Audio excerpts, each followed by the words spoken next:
And there has been so much today, and I truly don't know where to start.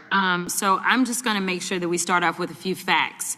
So a couple of facts that we need to make clear for everyone is that, number one, Director Christopher Wray, when he was appointed to be the head of the FBI, was appointed by Donald Trump. Now, I will agree that I definitely take issue with a number of decisions that Donald Trump makes, especially when it comes to the people that he decides to appoint to very important positions, including this one, because I did have to make sure that I wasn't going crazy.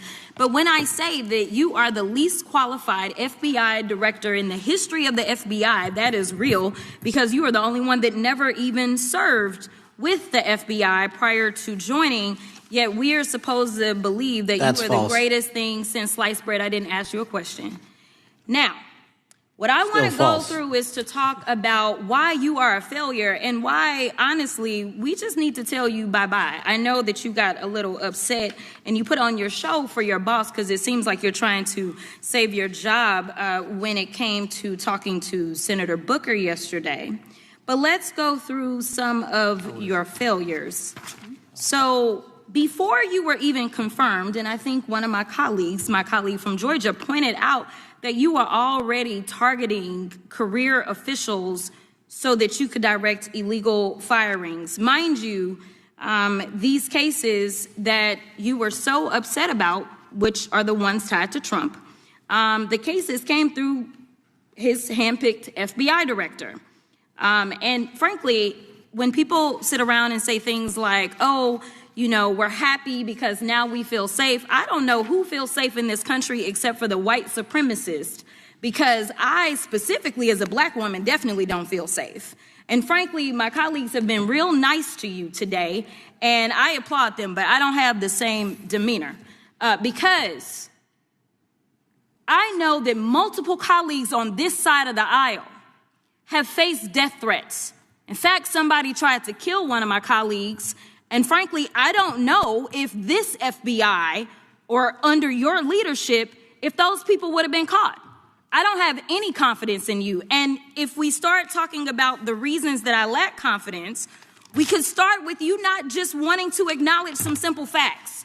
Simple facts like the vast majority of the threats are coming from right-wing extremism. And I know my colleagues have tried to stress this, but I decided that I would maybe do it in a different way. Number one, I have a couple of UCs. Kim Buck, one of multiple Republicans receiving death threats for voting against Jim Jordan as House Speaker. Without objection. Another one, Republican lawmaker says she received death threats after voting against Jim Jordan in Speaker's race. Without objection. In addition, there was another one from another colleague who now is leaving Congress because they said that they were calling his wife anonymously and threatening her life to the extent that she ended up sleeping with a firearm. Without objection. Okay, so here's the deal. How are we supposed to have confidence when you're sitting up here telling the Senate yesterday that it will take you 14 years before you can get the FBI fully staffed to do their jobs? You're also now redirecting resources so that they can go and play ICE agents on the streets. You're getting rid of your most qualified people. And even when it came down to somebody that you consider to be a friend, you were posted up having some fancy dinner to the extent that you posted not only once erroneously, you posted twice erroneously as it relates to catching somebody. And then you want to go and say, let me take a victory lap.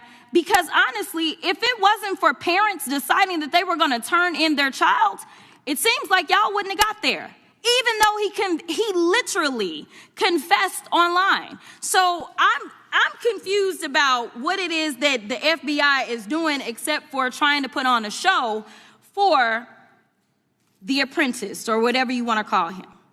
The day after all of this took place, there was domestic terrorism that was taking place at HBCUs. They were targeted. Yet I didn't hear anything from the FBI about what was going on. And again, black people kept saying, how did we end up in this? because the numbers are so very clear that white supremacy is a problem.